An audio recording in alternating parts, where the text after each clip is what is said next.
Kate, no prisoners. Kids, don't try that at home, but that sounds awesome. Now, Tom Gleeson is back. He's not the hero we wanted, but the hero we needed. Hard Quiz returns Wednesday at 8 on ABC TV and streaming on iView. Hello, you're watching the ABC News channel. I'm Joe O'Brien. We're standing by to take you live to Sydney, where the New South Wales Premier Gladys Berejiklian is due to give her daily coronavirus update. Yesterday, the state recorded 415 new COVID infections. Up to 339 cases were in the community during their infectious period, which is the number that continues to have authorities concerned. The Premier says that given the high number, the rising trend of cases will likely continue over the next few days. Sadly, there were another 4 deaths reported in New South Wales at that media conference too yesterday. A woman in her 50s, a woman in her 70s, a woman in her 80s, and a man in his 80s. And the New South Wales Premier Gladys Berejiklian is just stepping up now.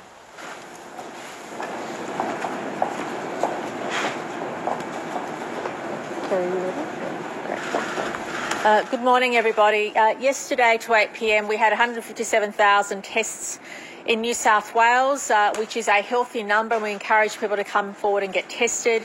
However, our community transmission numbers are disturbingly high. We had 478 cases of community transmission to 8 p.m. last night, and we can't stress enough how hard all of us have to work to reduce these numbers, to reduce the growth of the spread, and to make sure we're all staying home unless we absolutely have to do otherwise. Can I also extend our heartfelt condolences and sympathies to 7 families who've lost a loved one to 8 p.m. last night, 7 deaths in New South Wales. Dr. Chant will provide those details. Unfortunately, only 2 of them had 1 dose of a vaccine and all the others were unvaccinated. And tragically, since that time, we also had that 8th death of the very young teenager, and Dr. Chant will go through those details as well. We know the vaccines are working, and it's important for all of us to protect our loved ones and ourselves by getting vaccinated. But please know that when you do get vaccinated, it takes 2 to 3 weeks for that first dose to take effect.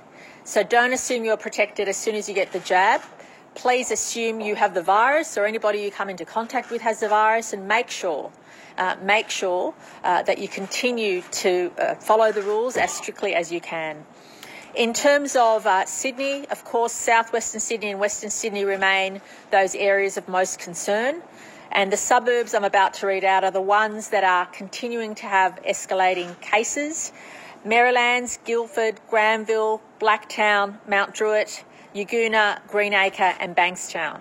So these are the suburbs where the growth is continuing, and we really need people in those communities just to stay home. Don't leave your house.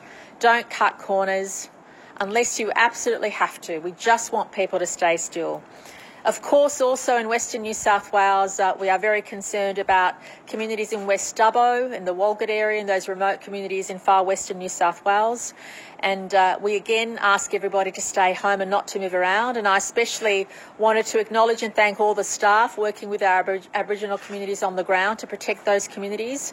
And I say thank you to the staff who have been receiving some support from the federal and state governments, and we appreciate all the work they're doing on the ground. Can I also stress this week, with great delight, we heard about the extra 500,000 Pfizer doses New South Wales is receiving. In addition to that, we start our program today of vaccinating 100,000 authorised workers in those key local government areas of concern. But we're also asking everybody who's between the ages of 16 and 39 in those local government areas of concern to be on alert through your employer or through New South Wales. You'll be receiving an invitation to come and get the jab this week. We ask you to book in and come and get the jab to make sure that you're protected and make sure you don't get the virus or spread the virus when you're working and then unintentionally take it home to your household. We also have with us today Nurse Sarah Fletcher, who is responsible for providing some of the pop-up clinics, and she's going to talk to us today about what's involved for those of you who want to come in and get the jab. Can I also acknowledge today Commissioner Fuller and the New South Wales Police Force start their operation Stay at Home. Commissioner Fuller has been working at it with his team to make sure the operation goes off not just successfully but with a presence like we've never seen before. Compliance is an issue. It only takes a handful of people to do the wrong thing to cause a setback for all of us. I'm changing it. I'm changing it. I'm changing it. I'm changing it. I'm changing it. I'm changing it. I'm changing it.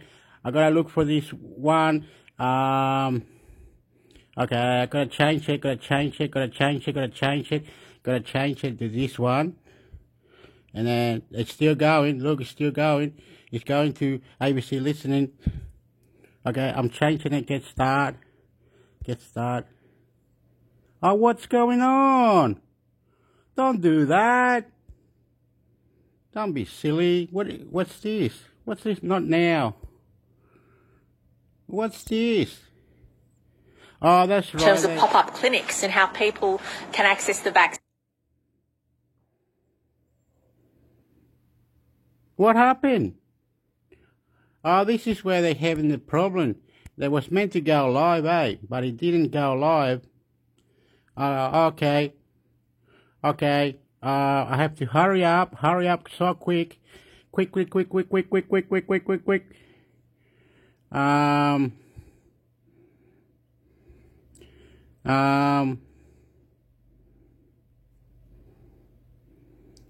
I'm doing something.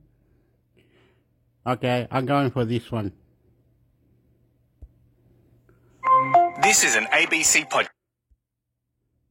This is an ABC, yep, but this was, a bit late, is it? There is no other alternative. Keeps going off, It keeps going off. Can you pass the word a bit? Far worse. Yeah, the lockdown now into week 7 in Sydney. They have seen record case numbers. The Victorian Premier wants every bench. They'd be in minority. Now, what? Come on! Come on! He's admitted that. He's admitted the reality that George has... What's wrong with that?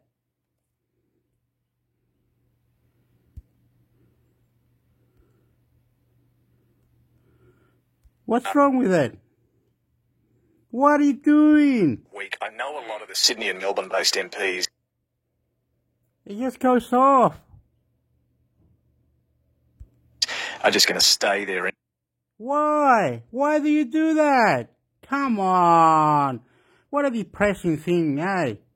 Anyway, because then Parliament sits in because of the requirement to quarantine for a week. This will be interesting as to whether everybody now has to stay put in Canberra for that week if they want to attend the next sitting week.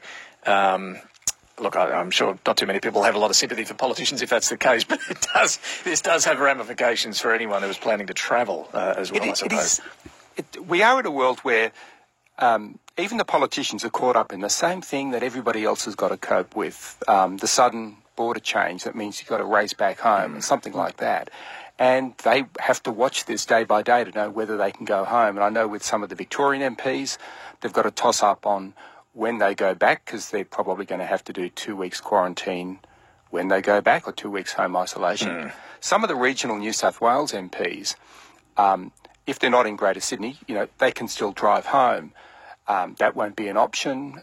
And I haven't been able to check with what it means for those from WA, Queensland, Tasmania. So this is just happening. So anyway, we'll see what happens. I'm going to jump to conclusions, though, David, and suggest maybe this has come from Sydney. Maybe this case has leaked into Canberra from Sydney. Wild assumption, I know, but... Just a question of time, wasn't it? Yeah, but this brings us back to what... Yeah, we were just discussing before we came to you how other states, and I suppose Canberra, is feeling about what Gladys Berejiklian's about to do in Sydney, with flagging some relaxation of some restrictions if vaccination rates are at a certain level. It's certainly not going to be the 70% level that the National Cabinet's agreed on. So how do you see this playing out? It just can't be a unilateral decision. No decision in a single state happens in that state alone anymore. I mean, that's the purpose of National Cabinet. And I think it's very interesting that we see other state leaders, including, most importantly, I think Daniel Andrews in Victoria, wanting to make sure that Gladys Berejiklian doesn't jump the gun, doesn't try and relax things when the agreement is the state gets to 70%. Then you can talk about Phase B. That is the agreement. That's the agreement, and they all signed up to that. And so we can't have this talk about, well, hang on, 50% is going to be enough and we'll do some easing. But what if she does? What if she does? And what does Scott Morrison do at that point? I know technically and constitutionally he's limited in being able to control the states, but this will put a lot of pressure, more pressure on him, won't it? Yeah, it would absolutely put pressure on him. He would have to use his authority as Prime Minister to stop a significant easing of restrictions too early in any single state. Now, but what does that as mean, you point out, he actually cannot use a public health order. He has to use his power of persuasion. At the moment, I think it's, to be honest, those powers are pretty limited. I mean, that's the way a National Cabinet has to work. They have to argue it out together and come to an agreement. And I think we're seeing so much friction in that group. And also, I think, a weakening of the authority of the Prime Minister. And so I think he would be obliged to use the authority he's got. But I reckon we've got to be totally upfront about this. He doesn't have a lot of authority. No, and the Premier's called the shots. This is fascinating. I mean, there's clearly friction between the Morrison and Berejiklian governments at the moment, right? We can see that. But a lot of briefing against each other. Yes, it's constant. Yeah. If New South Wales does start to relax more than everyone else wants, I just wonder how this plays out. Does Morrison then publicly start criticising Berejiklian, or does he still try to straddle the fence and say, no, this is still all okay and consistent? I mean, how does that play out? What does he do? I think this is going to be really interesting to watch. I can't second guess him, but I think he has tried to straddle the fence. The question is how long that goes on. I know with talking to people in the party room, and we all talk to these folks, and there's a strong view that if Gladys fails, that's going to reflect poorly on the Liberal brand and on Morrison. So it makes his life much harder through to the next election. So they can't afford that failure. They really need to back Gladys. And that's why the backgrounding against the New South Wales government is so counterproductive for the federal government. It's so much about egos and friction. And as Nikki Sava wrote in the papers today, about, the personal clash with ministers in New South Wales and Scott Morrison. Okay, I have stopped it. I don't think it's about ego. It's about discipline and everybody correctly doing the right thing. And getting vaccinated is a good thing. So vaccinated. Talk to your doctor.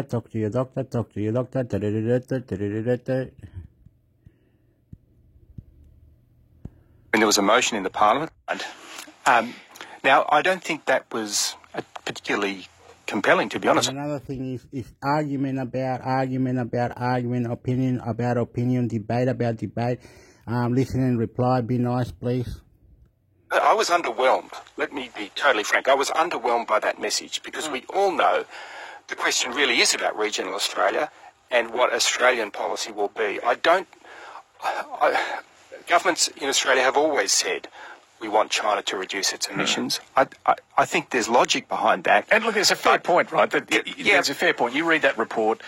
China is the biggest emitter by far now. It does need to do more. That's clear. Fact, yeah. But the idea that technology, not taxes, is the line. That technology. This is hardly a revelation, right? We've known technology is required to get there. And show us the technology, show us the map. But the thing is, at one point, it was interpreted as Scott Morrison has the answer for the developing world because he believes in technology, not taxes. I mean, let's just call that for what it is. That's delusional, in technology? Right? Yeah. Australia's not going to dictate what other countries do on reducing their emissions. That will be for them. What Scott Morrison's in charge of is the Australian policy. Yeah, this is the extraordinary world we live in. We have the Deputy Prime Minister getting on radio, as he did with Frank Kelly this week, saying, show us the plan. Yeah, it's like, but you're the Deputy Prime Minister. Like, we're living in a parallel universe, are we not? I think we've got that, actually. Let's just have a listen to Barnaby Joyce about who is actually going to come up with the plan. Nobody is telling us exactly what's involved in the plan. If you're going to just make an arbitrary claim, oh, we'll get to 2050, that's fine. Understand the emotions, understand almost a moral perspective of it, but you must lay down the plan. If the plan is we're all going to go to electric vehicles in Sydney and Melbourne and around the nation, fine. How are you going to do it? Where's the power going to come from that's actually going to drive it? How's that plan? What's it cost? David, he suggested the CSIRO and other agencies will come up with the plan. By the afternoon, the Prime Minister in question time, when put on the spot, sort of cleared that up and corrected his Deputy PM. Cabinet will actually have to come up with a plan. You bet. Guess what? The government has to come up with a plan. I mean, at least Scott Morrison finally sort of confirmed it. But the point of the dynamic is the Nats aren't there. They're not going to help draft the plan. They don't regard that as being their job. I think David Littleproud is a bit more pragmatic, so it could be part of the consultations. But ultimately, it's down to Angus Taylor. He's the Energy Minister. When I asked David Littleproud, well, who's going to do this? He said it's the Energy Minister. So they're turning to Angus Taylor. It's on him to put it together. And he's actually in the same position that Josh Frydenberg was as Energy Minister in the last Parliament, where he had to come up with that National Energy Guarantee and then try to get the party room about it. Not an easy task, but that's what's on Angus Taylor now. And not a lot of time. I mean, Glasgow is in November. You would think that plan would have to be pretty well in the works if it's going to have some level of... Here you go like this, go here. When you get to here, you have to go like this. Then you go A, B, C, News, right? And then you go, be nice, hit the... And then Justin. What do I have to do? This one. New South Wales, 470 COVID-19 cases, 8 deaths. I have to read that. I couldn't be bothered. Read that. Read that. Read that. Stop at any time, please. Read that. Oh, yeah, he's gone. Finish. Finish. Finito. Oh my God. Finito. No, look, there's more down here. There's this. Okay. We went there. Where's the vaccine? Adelaide cardiologist to spend year in jail for child abuse material. AX 4 to JB Wi-Fi profit surges, but recent lockdown hurt sale. Pfizer COVID has available 16 to 29 October in Western Australia. 2-week vaccine leads. Fire crews continue to battle late blaze as bushfire continue to trace across Northern Territory. Queensland tighten border and New South Wales essential worker after new code cases. While 1 million reward crack this code case mystery.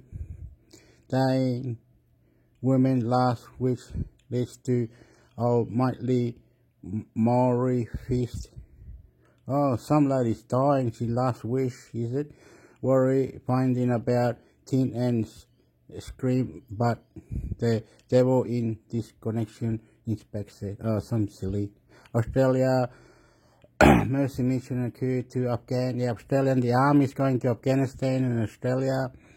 Melbourne crew being deceased as victim 22.